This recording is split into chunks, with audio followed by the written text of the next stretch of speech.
Isso. Bom, então, novamente, boa noite. Hoje nós temos mais uma live. Será realizada pela professora doutora Shirley Navarrete Desidério. Nós estamos fazendo um curso de física, está fazendo algumas lives semanais, né? Para conversar a respeito de questões de física, de educação, de ciência, né? Sempre voltado ao curso de física ou afins. E hoje é um prazer receber a professora Shirley aqui na nossa live. A professora Shirley Navarrete Desidério, ela possui graduação, bacharelado em Física e licenciatura em Matemática, mestrado em Física aplicada à Medicina e Biologia e doutorado em Ciências.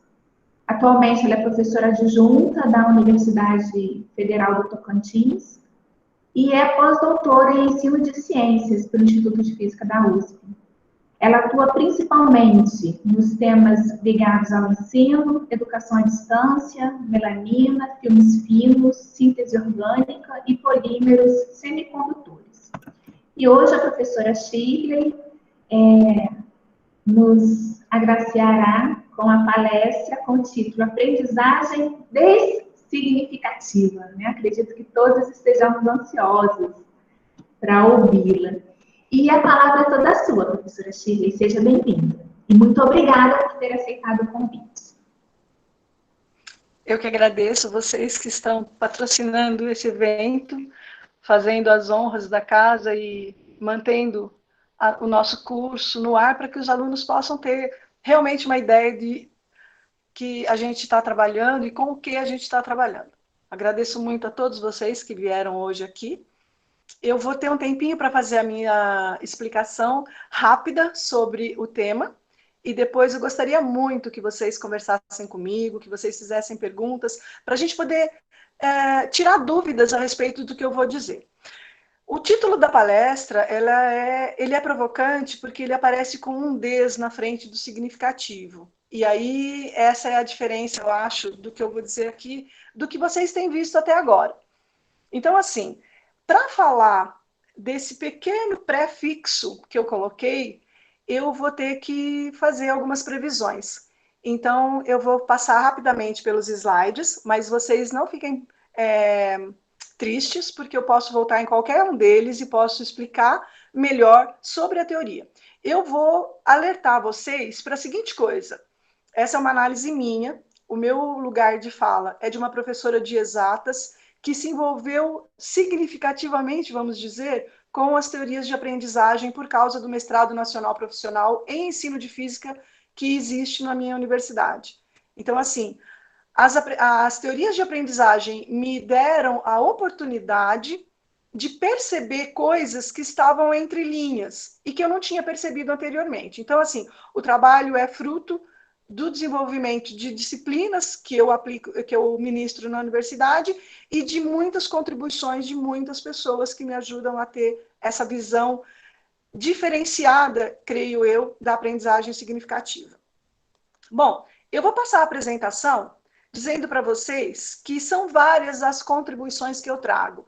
Então, vai aparecer uma colcha de retalhos, a princípio, mas depois você vai ver que tem sentido de eu ter feito essa colcha de retalhos.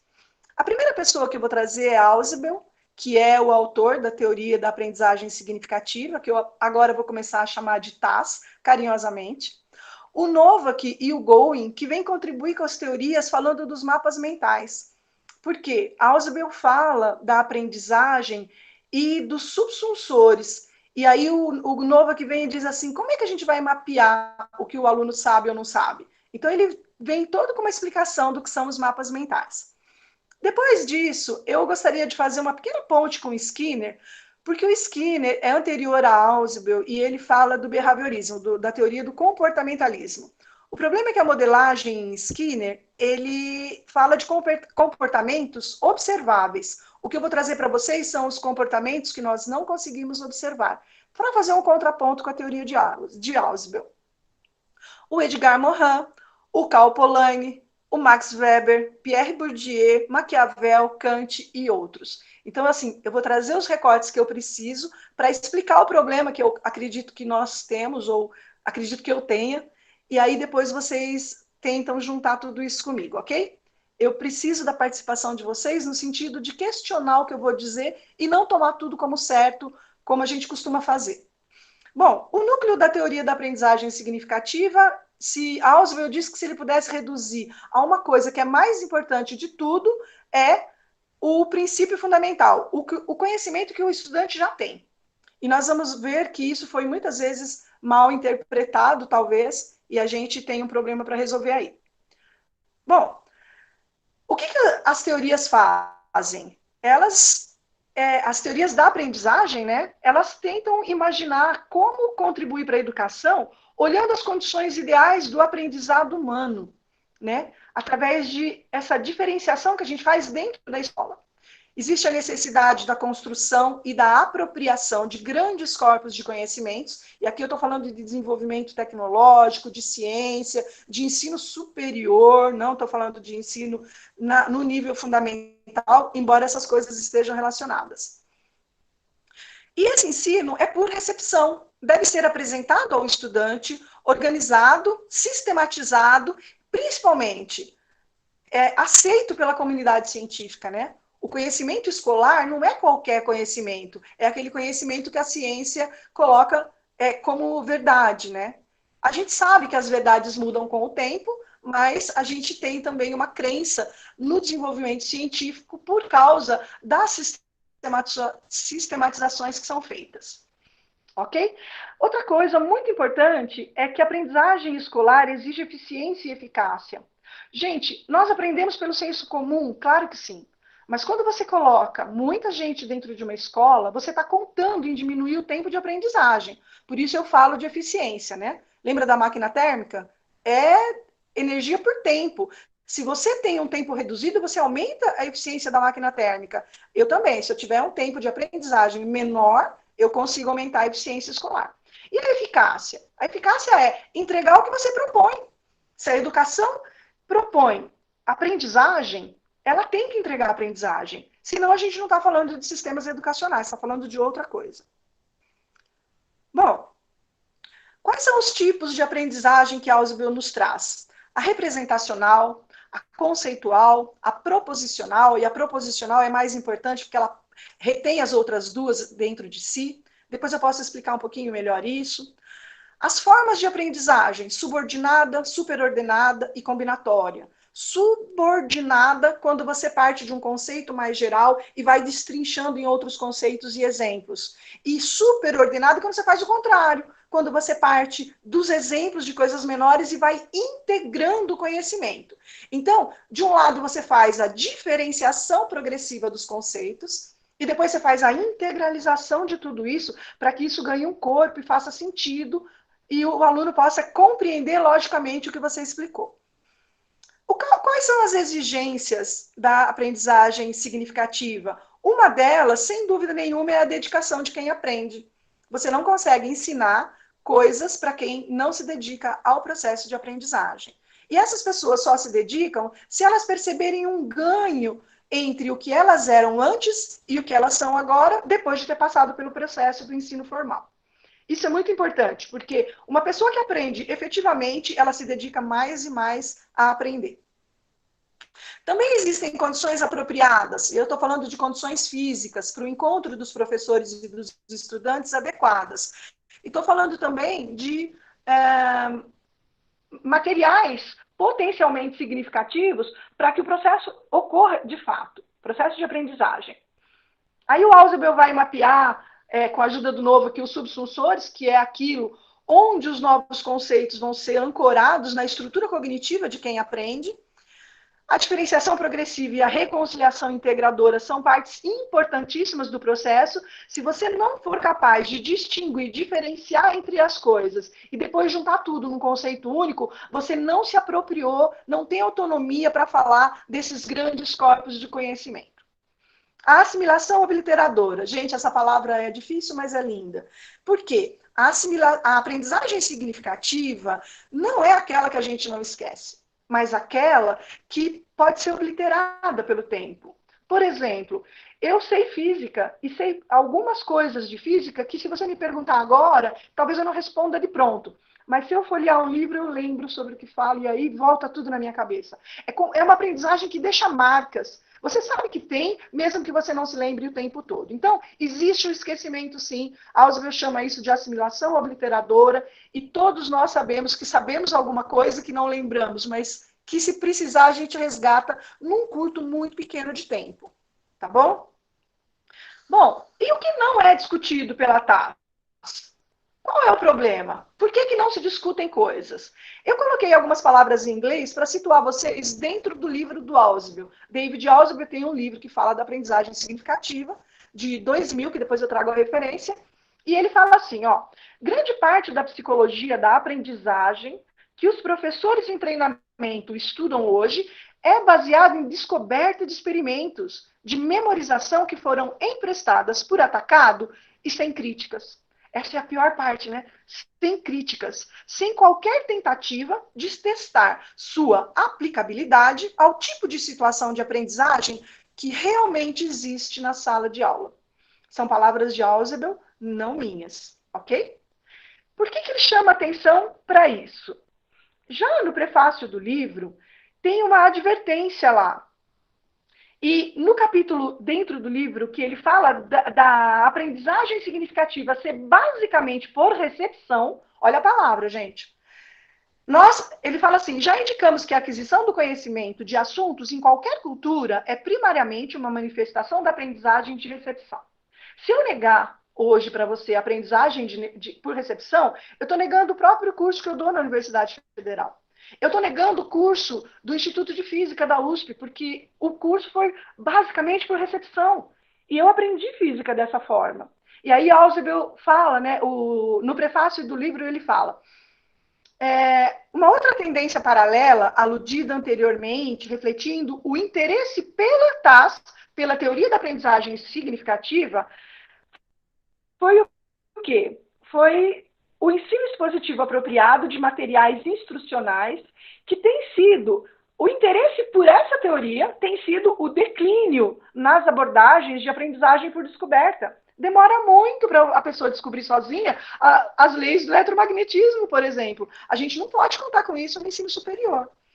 E aprendizagem de processo, aprendizagem de pesquisa e outras coisas muito utilizadas no ensino fundamental, mas que não conseguem trazer a eficácia escolar para o ensino superior, e aí a gente precisa discutir aonde essas coisas se aplicam, né? Não pode generalizar de jeito nenhum.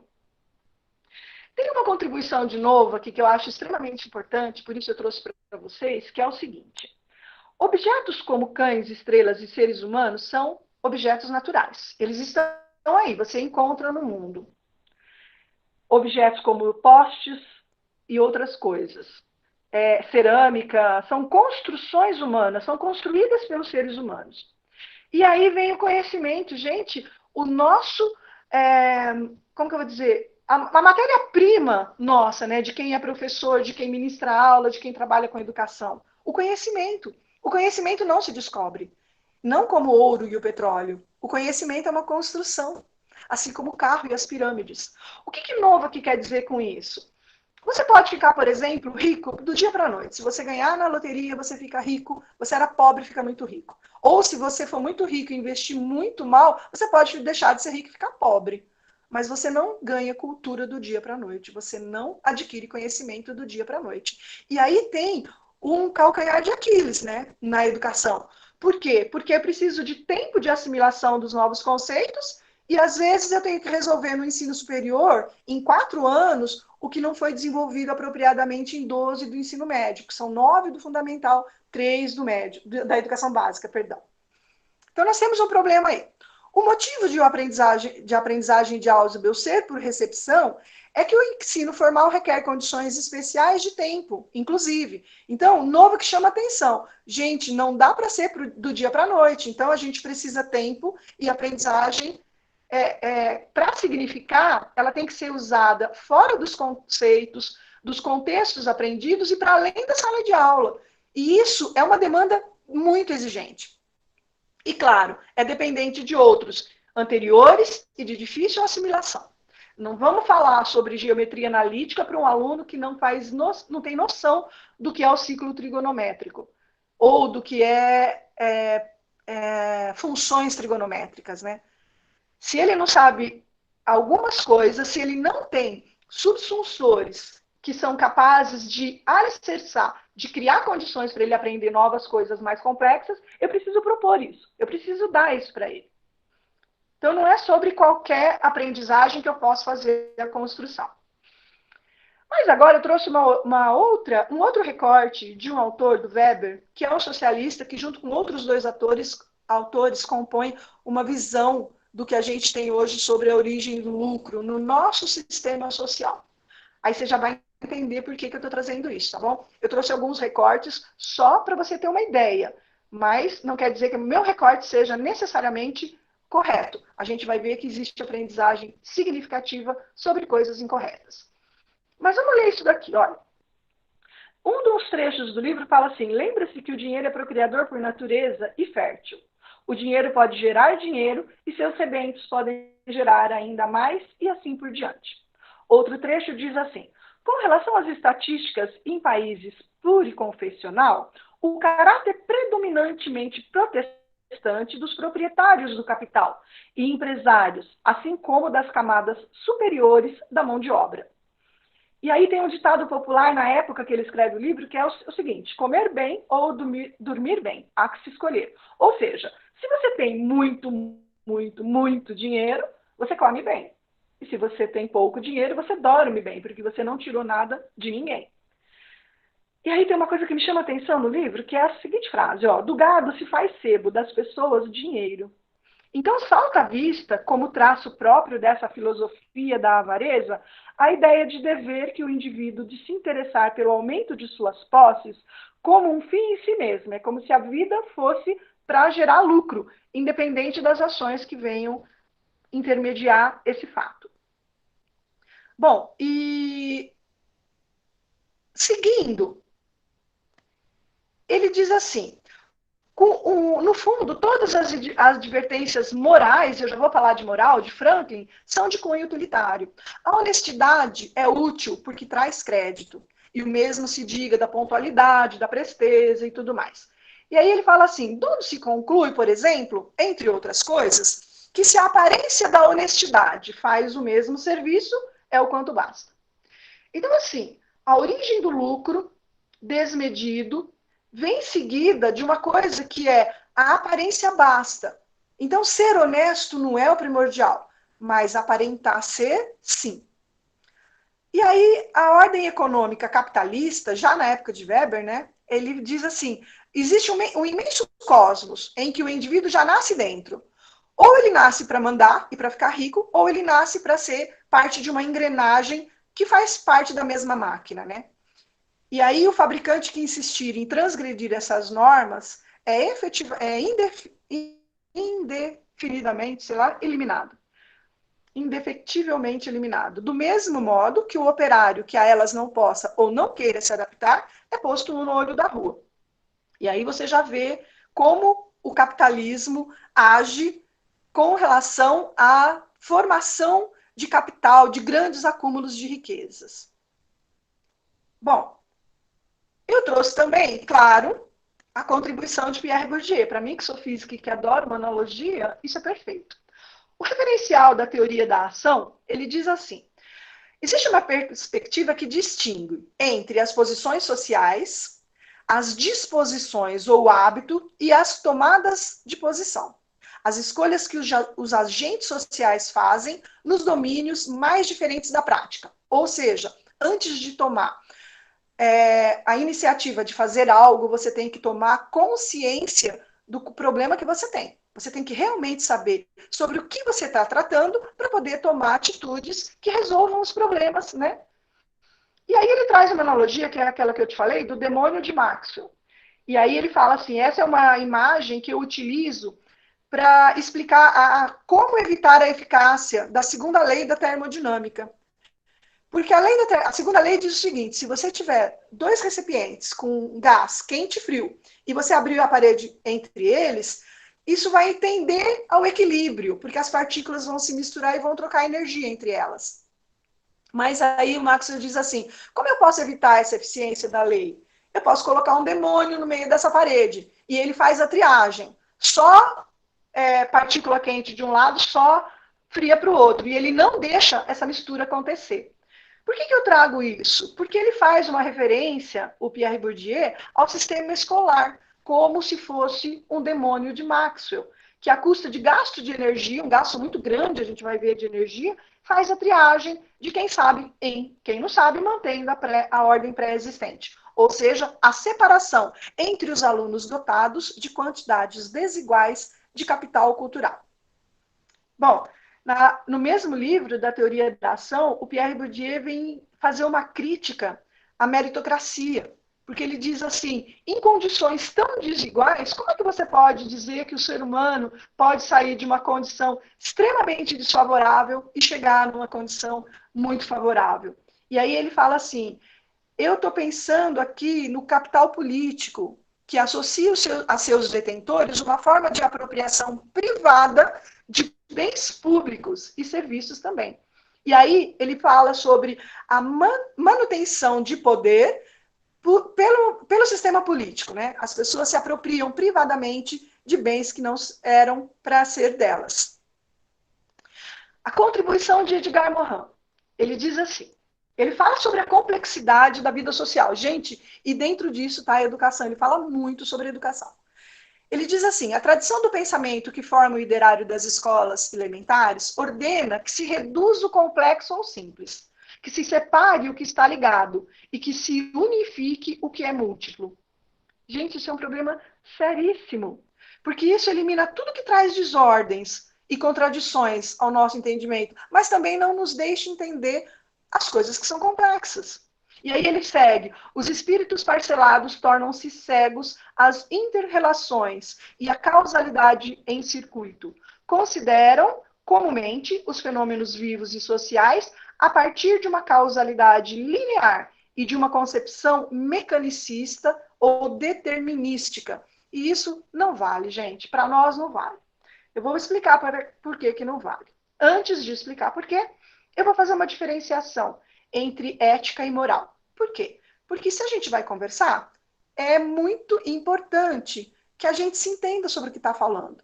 Então, eu vou adotar aqui a moral como um conjunto de regras que só fazem referência à primeira pessoa. A moral é o conjunto de regras internas que nós temos e que é pessoal. A ética não. A ética é uma coisa maior, é uma coisa social, porque independente do que você faz no circuito privado ou dentro da sua casa, nos espaços onde você pode fazer o que você acha certo, quando a gente entra na vida em comunidade, essas coisas não podem ser mais, porque às vezes o que você acha certo não é conveniente para as outras pessoas. E aí entra a ética. Quais são os diferentes sentidos da ética que eu trago para você? Um conjunto de normas e valores de uma tradição social, ou hábitos socialmente reforçados, transmitidos e controlados. A ética como área de estudo.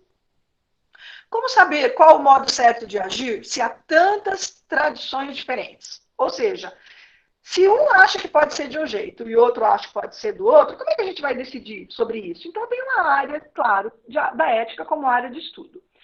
E a ética como conduta racionalmente justificável. Ou seja, só é ético aquilo que eu posso racionalmente justificar. Por exemplo, mentir não é ético. Por quê? Você gostaria de viver num mundo onde todo mundo mente? Não, né? Então, isso está excluído do princípio da universalidade. Então, um mundo onde todos mentem parece que não é um lugar bom para a gente viver. Bom, então não é racionalmente justificável, né? Eu não posso dizer, inclusive isso, as pessoas que mentem, elas não falam, gente, eu estou mentindo e contam uma mentira. Elas disfarçam, elas mentem até na hora de mentir. Elas dizem, olha, confia em mim. Mas no fundo, elas estão sabendo que estão dizendo algo que nem elas confiam. Na contradição entre procedimentos, ou seja, quando você quer diferenciar entre procedimentos, aí você tem que diferenciar entre ética, política e direito. A ética, eu acabei de dizer, é um conjunto de normas que vai reger a vida em sociedade. E é a inteligência do homem posicionando essas regras e fazendo com que elas sofram, evoluam conforme o tempo evolui também. E os nossos conceitos de moralidade. Mas por que isso? Porque a política é uma coisa diferente. A política é um monte de gente se juntando para resolver problemas que sozinha não daria conta de resolver. Construir escolas, construir hospitais, fazer estradas. A política é extremamente necessária. Só que a política vai pelo que é possível fazer. E o direito, que quando não tem realmente condições de discernir entre o que é certo e errado, aí entra o direito. E aí ele vai, inclusive, obrigar a gente, né, a fazer coisas ou deixar de fazer. Bom, por que eu estou dizendo isso? Porque a ação socialmente estabelecida pode ser eticamente condenável. E a gente sabe disso, né? A gente pode, por exemplo, olhar a escravidão de séculos passados e dizer assim, a lei permitia a escravidão, assim como a lei permitia o apartheid. E aí? E aí a ética mudou, graças a Deus. Nós não permitimos mais isso porque tem coisas que não fazem muito sentido, né? Cal Polanyi também vem contribuir com essa minha tentativa de tornar o mundo mais complexo, contrariamente ao que muita gente vem fazendo sobre simplificações, tá? Einstein tem um discurso que diz o seguinte, uma frase dele que diz assim: não simplifique nada, torne simples. Tornar simples é dar todos os passos e destacar o que é importante. Agora, quando você arranca alguns passos, você impede que o outro compreenda na totalidade algo que é complexo. E isso não pode ser feito. Então, eu estou fazendo um posicionamento nosso no tempo atual. E considerando que a aprendizagem significativa é resistente à mudança e não é somente sobre o que é correto. Isso é um ponto importantíssimo da teoria. Por quê? Porque o aluno pode trazer para dentro da sala de aula um conceito equivocado, mas que ele aprendeu de forma significativa. Por exemplo, ele acha que com 2 pontos ele pode fazer o gráfico de uma função. Isso é verdade para o gráfico de uma função linear. Mas não é verdade para as outras todas. E aí? E aí, se ele usar isso que ele aprendeu de forma muito simplificada em outra função, principalmente em funções que crescem e decrescem, ele nunca vai conseguir inferir sobre a função, porque ele não tem esse domínio. Bom, eu quero perguntar uma coisa para vocês. E isso tem a ver com o discurso de Polanyi, o livro dele, A Grande Transformação. A gente está falando da época da Revolução Industrial. Vocês acham que as pessoas que moravam no campo, antes de existirem as grandes cidades, se mudaram para as grandes cidades de livre e espontânea vontade? Vocês acham que os camponeses levantaram um dia de manhã e disseram assim: a gente não vai mais morar aqui, a gente vai para um lugar onde tem um aglomerado de pessoas, onde a vida seja muito pior do que a vida que a gente vive, onde não tenha comida e a gente vai viver uma vida totalmente diferente dessa? Eu imagino que a resposta de vocês é não a essa pergunta, né? O camponês que vive na terra, jamais teria saído das suas terras de livre e espontânea vontade para se aglomerar nas grandes cidades. Mas como é que foi feito isso? Eu trouxe um desenho aqui para você, e eu vou pedir para você imaginar as áreas verdes, amarelas e azuis como fazendas, propriedades grandes de terra. E as vermelhas e roxinhas como pequenas propriedades de terra. Eu estou imaginando que o mundo inteiro é composto de pessoas que vivem nas terras, já que não existiam grandes cidades até séculos anteriores, tá bom? Ou pelo menos não como é hoje. O que aconteceu? Segundo Polanyi, os grandes fazendeiros, os grandes proprietários, começaram a fazer o que ele chama de cercamentos. No livro, ele tem um nome muito pesado para isso, que são os moinhos satânicos. Eles vão moer as pessoas, vão tirar elas de suas terras e vão jogá-las para aglomerados onde as condições de vida são subhumanas. Então, começa a desaparecer as pequenas propriedades, começam a desaparecer e formar outro tipo de coisa. Entre as grandes áreas de plantio, você vê aparecendo pequenas cidades, que são esses pontinhos vermelhos aí, só para representar, que depois vão virar grandes centros, né? Por causa da Revolução Industrial.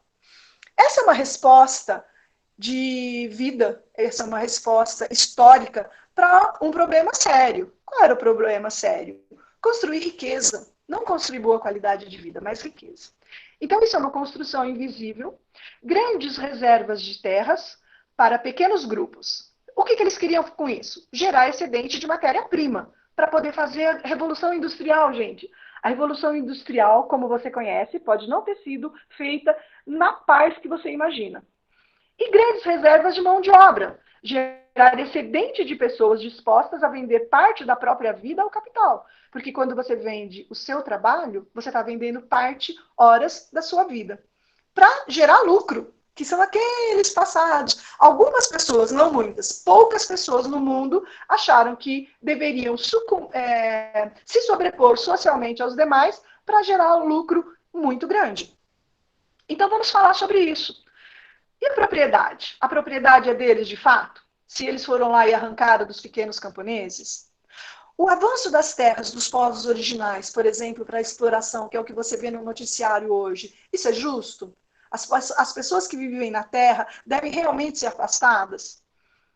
E o avanço, a restituição de terras aos camponeses? Alguém fala de reforma agrária, você fala, não, mas vai entrar na fazenda das pessoas? As fazendas das pessoas entraram nas pequenas propriedades.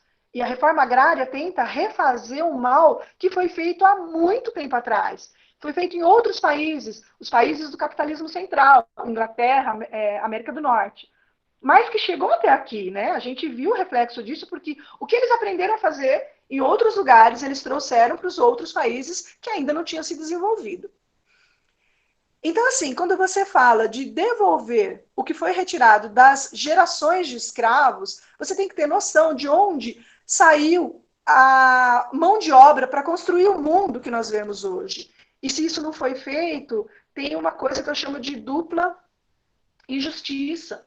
Porque você homenageia quem tirou dos outros e põe a culpa naqueles que foram subtraídos das riquezas originais de não ter hoje o suficiente para viver. Então, assim, é uma coisa bem contraditória, né? E aí tem uma tentativa invisível de conservar isso, gente. E eu vou dizer para vocês bem rapidamente sobre o que eu estou falando. Esse procedimento, veja bem, foi construído no passado, mas ele impera até hoje nas nossas relações sociais. Primeiro, eu estou falando de Deus, com um conceito filosófico, como criador do universo. E esse universo, antes, acreditava-se era cósmico, ordenado. Hoje não. Hoje a gente sabe que é caótico. Mas por que Deus como universo cósmico? As pessoas que achavam que o universo era ordenado por Deus, também achavam que os senhores e servos tinham sido criação de Deus. Deus tinha separado senhores e servos, portanto você não podia mudar essa ordem, porque era uma ordem cósmica. Quem é que vai contrariar Deus? Olha aí a religião aparecendo para perpetuar situações de desigualdade, né? E de uma forma que não é legítima, a gente sabe disso hoje, o universo é caótico. Uma aluna minha me disse um dia que ela estava na missa e o padre falou assim, ouviu de um fiel, mas as coisas são assim mesmo, porque Deus quis. Aí ele falou assim, se você tivesse 10 filhos, você seria capaz de dar tudo de bom para um único filho e deixar 9 na miséria absoluta? Imediatamente o pai respondeu, claro que não, eu gosto de todos os meus filhos. Ele falou, então por que Deus seria assim? Porque se os homens não privilegiam um filho em detrimento de 9, por que a humanidade acredita que Deus fez isso, criou senhores e servos? É uma coisa a gente questionar.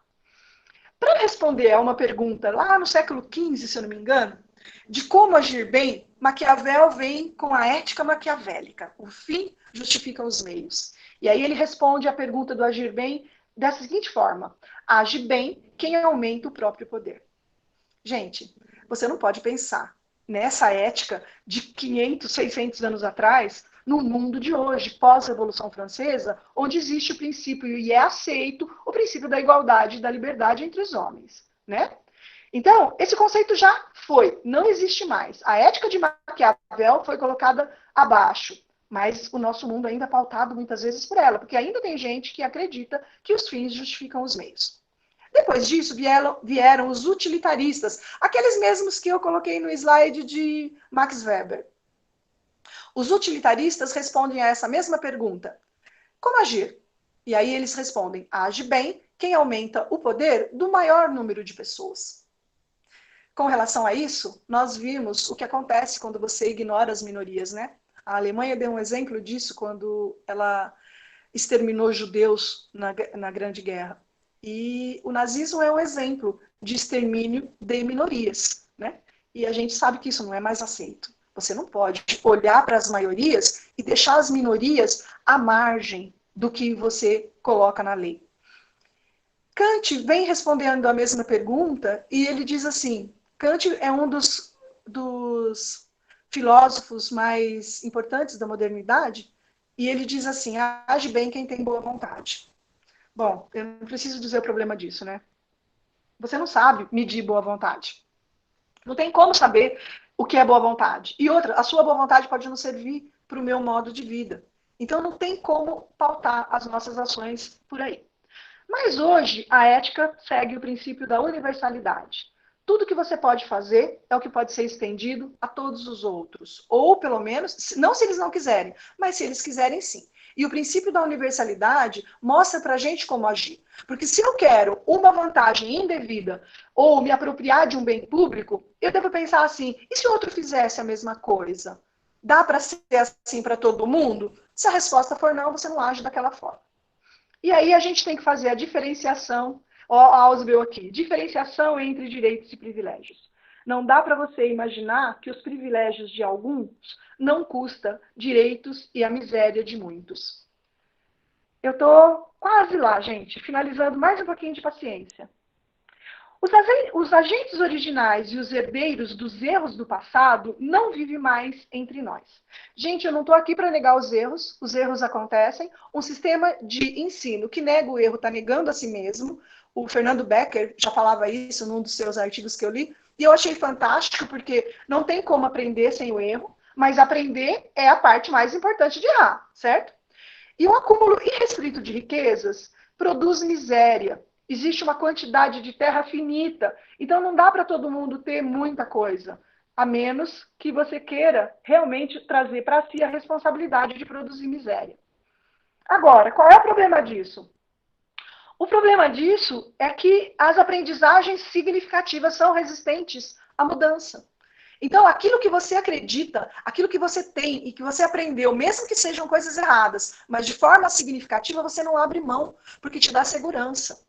E aí? E aí, as pessoas que inventaram essas coisas todas de que eu falei, não vivem mais entre nós. Estão todos mortos. Mas, mesmo que eu não possa culpá-los, eu posso tentar modificar o que foi aprendido conjuntamente, socialmente, por erros que a gente já sabe que são erros do passado. Por isso, gente, a aprendizagem dessignificativa. O des vem da desordem que isso causa. Isso é um problema epistemológico, é uma resistência epistemológica. O novo conhecimento só vem se você abrir mão do conhecimento errado que você gosta. É uma coisa controversa, né? Então, assim, o nosso universo é desordenado, por mais que você queira, não existe uma ordem cósmica. Para de culpar Deus pela divisão desigual das coisas do mundo, por favor. A gente precisa desmentir o discurso da meritocracia, precisa desvendar a desescolarização sobre as trilhas da progressão continuada que viraram projeção automática e impedir com isso a desumanização do homem e das relações sociais. Paulo Freire falava que se a educação não for libertadora, o oprimido se transforma em opressor. A minha visão, depois de ter lido muito sobre teorias de aprendizagem, é que nós somos os opressores de nós mesmos. Porque se a gente não abandonar a forma antiga de ver as coisas, a gente não vai conseguir se libertar e trazer para o mundo uma organização social muito mais justa. Então, assim, as previsões. Como é que eu uso a teoria da aprendizagem significativa, então, para fazer previsões? Toda teoria deve não só explicar algo no mundo, mas fazer previsões sobre o futuro. Então, preste atenção. Se a aprendizagem precisa de tempo, e o tempo de ocorrência dos fatos é maior do que o tempo de vida de uma geração, é preciso recorrer à história. Não tem como você saber tudo isso sem recorrer à história do que se passou antes, aos fatos históricos. E aí você fala assim, mas quem escreveu esses livros? Gente, depois que você lê 10, 20 livros da mesma época, você sabe o que aconteceu. Porque você começa a pincelar o que foi correto, o que você consegue fazer equivalência com o que está acontecendo. Tá bom? Porque isso é muito importante, fazer a equivalência entre os fatos e os discursos. A complexidade do mundo também é muito maior do que aquela que podemos individualmente abarcar. Se nada for feito, e essa é uma previsão que eu estou fazendo, acho que pela primeira vez, no sentido de libertar a educação, continuaremos divididos eternamente entre senhores e servos, mesmo depois de a ética humana, a ética aceita, nos ter libertado das amarras formais. Então, assim, você se diz democrático, mas acha que as pessoas devem ganhar extremamente mais uma do que as outras, isso não é democracia, tá? Só para avisar. Se as pessoas compreendem que o conhecimento humano é propriedade de todos, a humanidade tem agora uma chance de romper com seus mortos e pactuar a vida das novas gerações numa ética mais atual, superando a crença no universo cósmico e deixando de culpar Deus pela divisão injusta dos deveres e dos direitos. Por que eu falo do conhecimento humano? Você fala, professora, você é uma pesquisadora, você produz conhecimento, assim como todos os professores dentro das universidades públicas, pelo menos. É verdade. Mas para eu estar aqui, todo mundo é chamado, é convidado de uma forma imposta a contribuir com os impostos que subsidiam o conhecimento. Então, o produto do conhecimento, de todas as pesquisas e de todas as colaborações, é propriedade humana e não pode ser apropriada privadamente. Então, você tem que compreender isso, do contrário, você não discute o que deveríamos discutir. Não basta impedir a apropriação privada sobre bens públicos, mas a gente tem que devolver as riquezas aos seus legítimos donos. Se a aprendizagem significativa sobre coisas erradas pode justificar questionamentos sobre a viabilidade do conhecimento atrelado ao capitalismo, só ela, se você não compreendeu tudo isso, você não é capaz de ser contra o que é posto.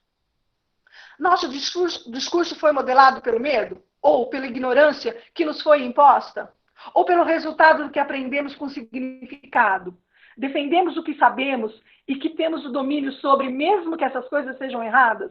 Pela falta de tempo de refletir? É isso? Por isso nosso discurso foi modelado? Antes de adotar o discurso posto, a gente simplesmente adota o que tem aí para ser feito? Ou pelo que mesmo? E essas são perguntas que eu deixo para vocês. A última coisa que eu vou dizer é sobre integridade. O professor Clóvis de Barros Filho tem uma fala sobre integridade que eu acho muito válida, que é o discurso conectado às ações. Hoje é muito comum você ver uma pessoa discursar, falar bonito, calmo, pedir confiança, e depois, fora do áudio, fora das câmeras, ela é uma pessoa completamente diferente. Então ela não é íntegra, porque a integridade, os seus atos, deve estar correlacionado com o que você diz. Do contrário, eu não posso acreditar. E aí vem uma fala de uma pessoa que faz uma palestra junto com o professor Clóvis de Barros Filho, que é a última fala que eu vou fazer, tá bom? Nós somos traídos. Todas as pessoas têm a sensação de terem sido traídas. Por quê? Porque nós estamos numa crise política, uma crise que trouxe corrupção de volta para o mundo. A mesma corrupção que existia antes das 2 primeiras guerras mundiais voltou por causa que nós estamos perdendo direitos e não estamos compreendendo o que está acontecendo. E aí o professor Júlio Pompeu diz num discurso dele a seguinte coisa: a elite econômica se diz liberal, mas é mentira, ela busca um monopólio. E a gente acreditou que ela era liberal, mas não, você pode ver que eles são os grandes formadores de monopólio. A elite política se diz democrata, mas não, ela se atém ao poder. Ela põe a família no poder. Ela fica 4 anos, 8, depois ela fica mais 4 fora e quer voltar. E isso quando ela não coloca filhos, parentes. Todo mundo da família agora pode formar uma dinastia política.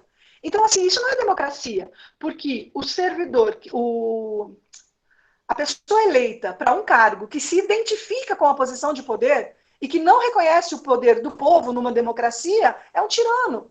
Então, nós estamos legitimando essa prática por causa da falta de conhecimento, creio eu. E a última coisa que ele diz, que a elite corporativa, que se diz republicana, na verdade não quer igualdade, quer vantagens sobre os outros na hora de fazer as coisas.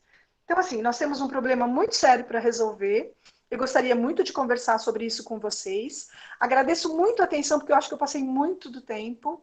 E eu peço desculpas antecipadamente por ter causado isso a vocês. A bibliografia da minha aula está, em algum momento, ela devia estar aqui. Deixa eu ver se eu recupero. Opa! Ela está aqui. Todos esses livros eu li minuciosamente para trazer essas contribuições para vocês. E agora, não sei se vai dar tempo, professora Érica, vocês que estão aí do lado de trás, eu estou disponível para perguntas.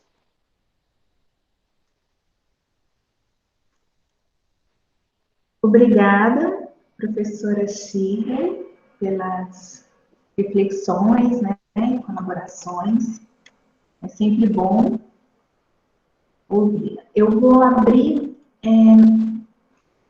por enquanto nós não tivemos perguntas, então, se alguém quiser abrir o áudio, né, a proposta seria blocos de 3 perguntas, né, 2 ou 3 perguntas.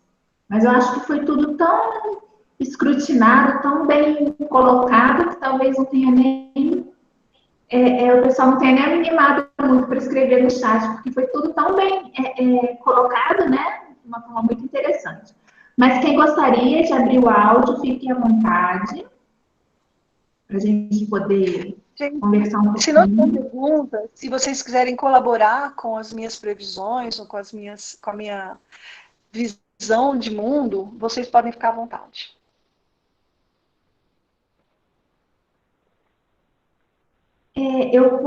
Acho que enquanto eles pensam, então eu vou fazer uma pergunta sobre a visão que você traz a respeito de Ausubel, professora Shirley. Nessa abordagem, como é que você encara o pré-requisito em disciplinas, né? Porque pré-requisito é diferente de conhecimento prévio, mas como é que você encara os pré-requisitos, por exemplo, no curso superior, né? O nosso curso não tem, mas no novo professor terá. Como é que você percebe o pré-requisito dentro da abordagem de Ausubel? Então, se o ensino fosse outro, eu não teria nenhum problema contra o pré-requisito, porque o pré-requisito serve para dizer para o aluno o que ele precisa ter antes de vir para uma nova disciplina, porque se ele não tem aquele pré-requisito, ele não consegue acompanhar. Então, eu acho que isso é uma coisa que diz mais para o aluno do que para o curso propriamente disso, porque nós não temos nenhum interesse com pré-requisitos de afunilar mais a vida do aluno, mas de dizer para ele que a construção do conhecimento, e a Ausubel fala muito sobre isso, ela necessita de uma estrutura cognitiva pronta.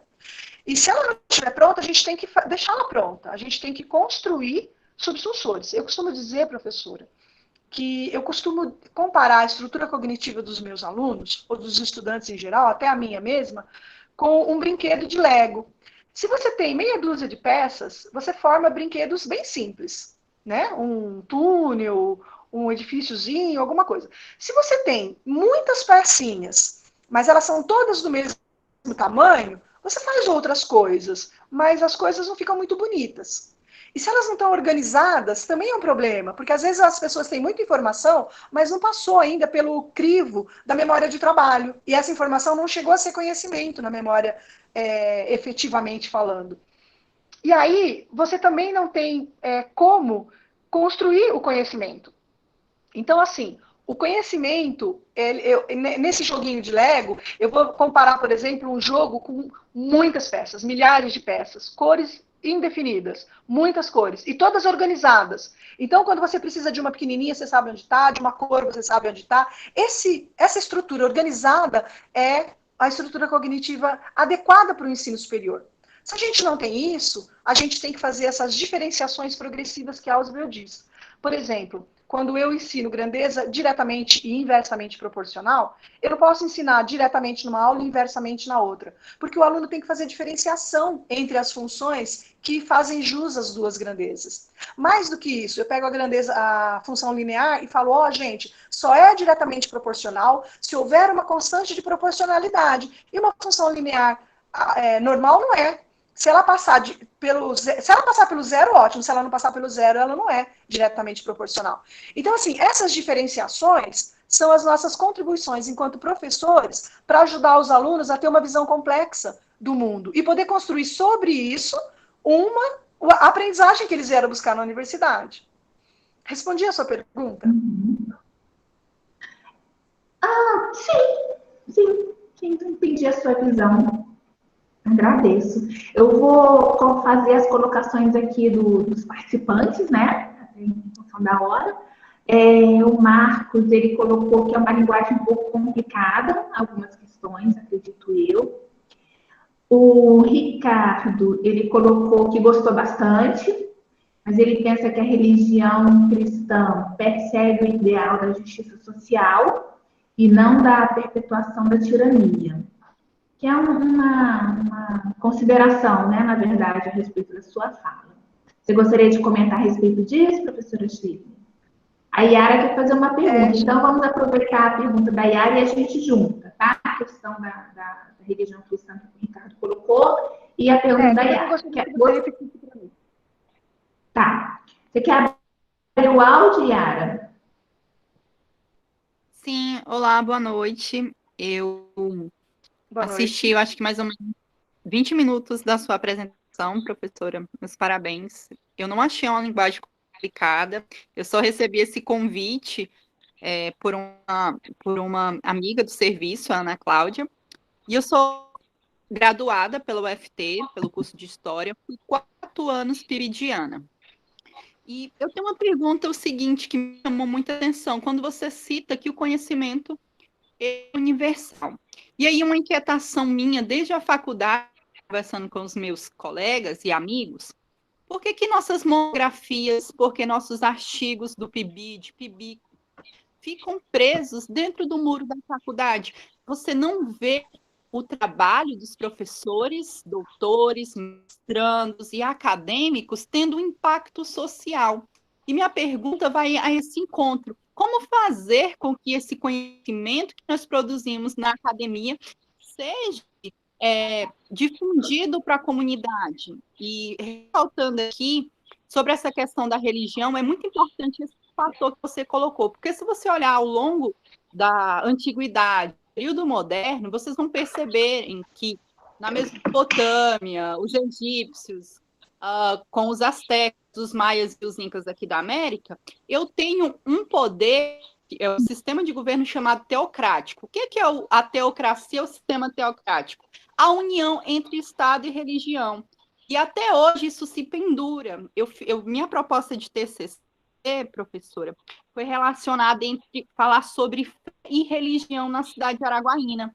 E é um laço muito estreito, apesar que existe o conceito de secularização, laicismo, a partir da Revolução Francesa, você percebe que até hoje as duas estão imbuídas. Aí a minha pergunta vai nesse encontro de saber como é que nós podemos impactar a sociedade com a nossa produção acadêmica. Muito, desculpa. Tá. Certo. Yara, eu vou falar para você o que eu tenho vivido nesses últimos 7 anos, porque eu sou fruto da universidade pública, mas eu trabalhei durante muitos anos na empresa privada. Então, só recentemente eu estou como professora de uma universidade pública. O que eu vejo é que a extensão serviria para isso que você perguntou. Eu fiz um curso de extensão, estou com projetos de extensão, já fiz alguns projetos, e esses projetos levam as ideias, levam o que acontece dentro dos muros da universidade para fora. É a extensão, para mim, que faz a ponte entre a universidade, o que é produzido pela universidade, e a sociedade que mantém essa universidade.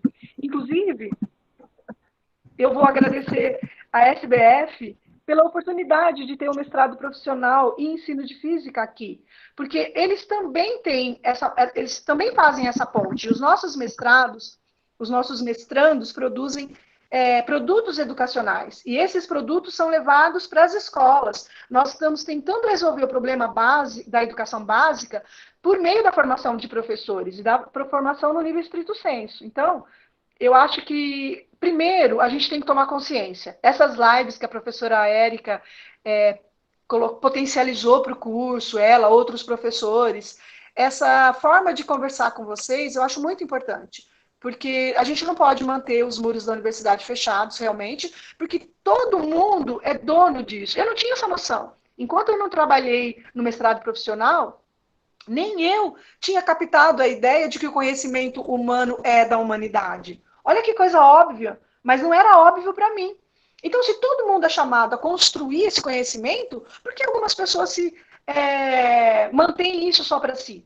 Por que a escola funciona como o demônio de Maxwell? Isso é uma boa pergunta. Na época que eu era criança, eu estudava com a filha do prefeito. Não existiam escolas separadas, era sempre a mesma escola. Então, a gente tinha uma coisa que naquela época era boa, que mudou, porque a gente hoje não tem ainda... O Brasil não atingiu a universalização da escolarização, nem no ensino médio. Mais da metade dos jovens acho que estão fora do ensino médio, das nossas escolas. E aí a gente tem um problema sério. É como o Darcy Ribeiro falou. Darcy Ribeiro, ele ajudou a fundar o UNB, gente. É uma pessoa muito influente no Brasil. E ele dizia assim, a nossa educação não tem problema. Ela é um projeto para dar errado. Então, a gente precisa conscientizar e nos conscientizar de qual é o problema. Por quê? Porque existe um discurso maquiado que vem introduzir uma realidade que não existe, né? E aí a gente diz, tá bom. Por quê? Porque a gente não tem o conhecimento do fato histórico. E aí a história veio me ajudar muito. Aliás, o estudo de filosofia também, epistemologia do conhecimento. Se eu não souber como se originam os processos de aprendizagem, eu não sei me interpor. Como eu fiz uma apresentação que tentou diferenciar conceitos para vocês. E eu aprendi isso com o Ausubel, com o Marco Antônio Moreira, que é um professor maravilhoso, com pessoas que estão dentro do estudo, do ensino, abrindo os olhos de nós, professores, dentro da academia. E aí a gente tenta fazer isso com os nossos alunos também, e com o público em geral. Respondi a sua pergunta, Yara? Respondeu, professora. E é muito esclarecedor as propostas que você colocou. Eu não entendi muito bem se é a faculdade ou é o curso de mestrado que está ofertando essa live. Dentro do curso de mestrado, as teorias de aprendizagem são disciplina obrigatória para os alunos.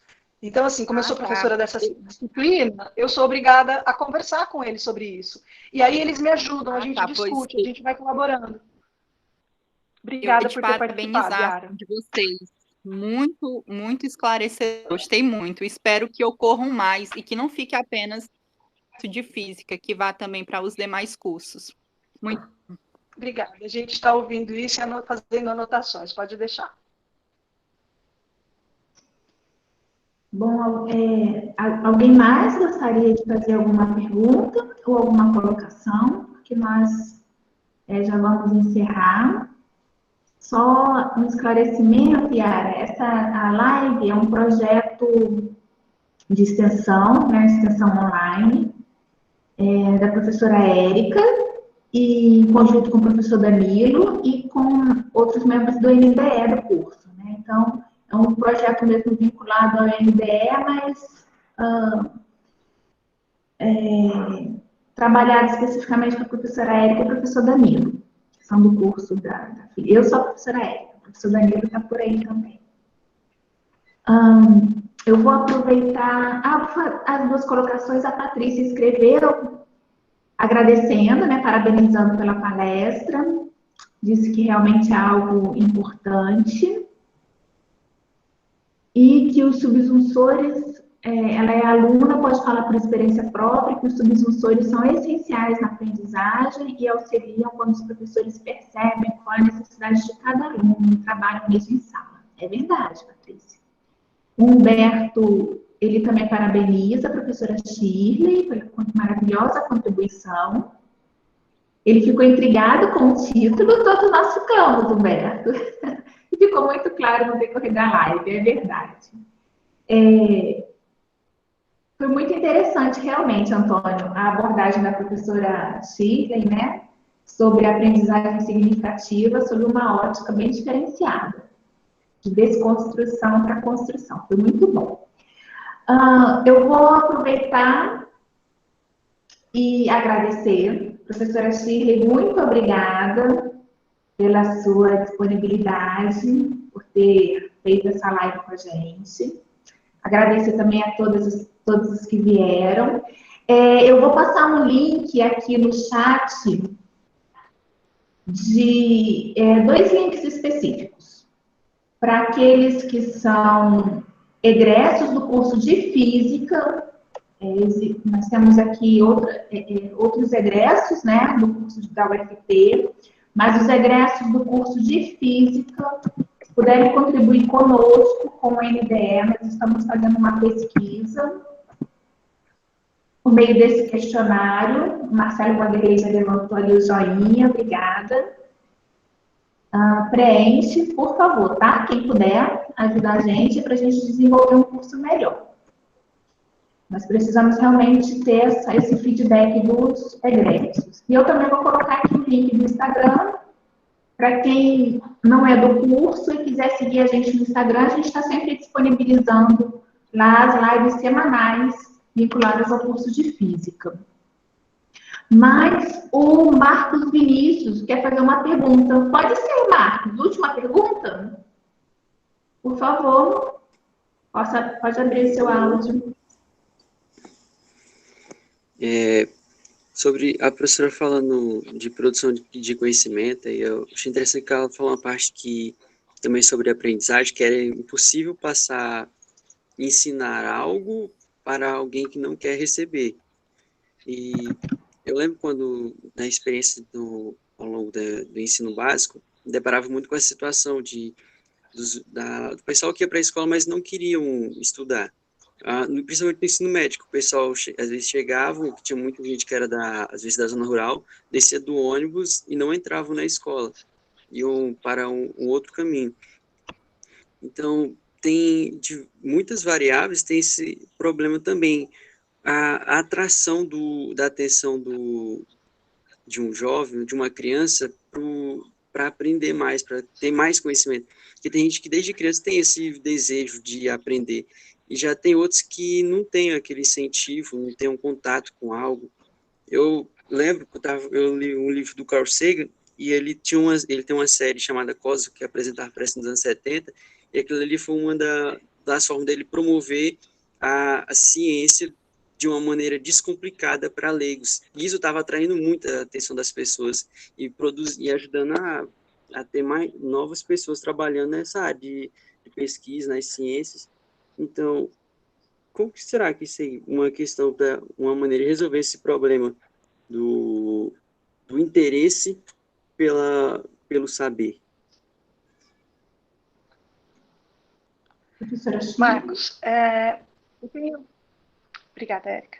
Eu tenho uma visão disso que é a seguinte, as pessoas normalmente, elas não têm a visão de que o ensino fundamental é responsabilidade dos municípios, o ensino médio é responsabilidade dos estados e o ensino superior é responsabilidade do governo federal.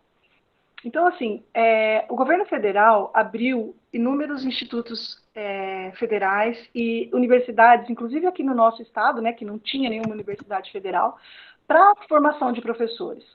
Eu acredito que quando a gente conseguir vencer essa barreira de formação de professores, que cada professor for não contratado, mas concursado na sua escola, que a gente vencer essas barreiras da política dentro da escola, né, a gente vai ter melhores resultados. Porque, sinceramente, eu não consigo imaginar uma sala de aula com os meus alunos não prestando atenção no que eu quero ensinar para eles. E, é claro, eu estou dentro do meu escopo, tá? Eu só sei ensinar matemática e física, quase mais nada do que isso. Mas dentro da matemática e da física, eu vou tentar vários caminhos. para atrair a atenção deles. Então, quando nós conseguirmos melhorar a formação dos professores, quando nós conseguirmos deixar os professores fixos nas escolas, sem trama política envolvendo contratos, essas coisas, a gente vai estar mais apto a ter a atenção deles. E eu duvido muito que eles vão abrir mão do conhecimento quando eles perceberem o que o conhecimento pode mudar a vida deles. Respondi a sua pergunta, Marcos? Sim, senhora. Obrigada, professora Shirley, obrigada, Marcos. Bom, nós, em função em virtude da hora, a gente vai dar por encerrada, tá? A live. É um assunto muito, muito interessante, né? De polêmico, de certo aspecto, mas ele é realmente muito interessante e a gente, enquanto acadêmico, professor, né, educador, realmente é um assunto que nos interessa bastante. Mas nós vamos encerrar por aqui, agradecendo muitíssimo a professora Shirley. E quem sabe no futuro próximo a professora Shirley não volta, né, para fazer uma outra live para dar continuidade, e aí a gente convida todos vocês novamente, vai ser ótimo, tá bom? Muito obrigada a todos. Gostaria de falar algumas últimas palavras, professora? Sim, só agradecer a todo mundo que está aqui há mais de uma hora me ouvindo, as pessoas que têm interesse pelo que é social, pela educação. Agradeço muito a participação de vocês em qualquer evento educacional que possa levar essas contribuições, essas discussões para outros lugares, como a Yara falou, para fora dos muros da universidade. Muito, muito obrigada. E vocês também da equipe, professora Érica, professor Danilo, que estão aqui até essa hora para a gente fazer uma live que devia demorar 20 minutos. Então, assim, estou registrando os meus agradecimentos do fundo do coração. Tá bom, professora, é um prazer, certo? Muito bom, excelente. Muito obrigada a todos e boa noite. E siga a gente no Instagram para saber de mais notícias do curso. Boa noite.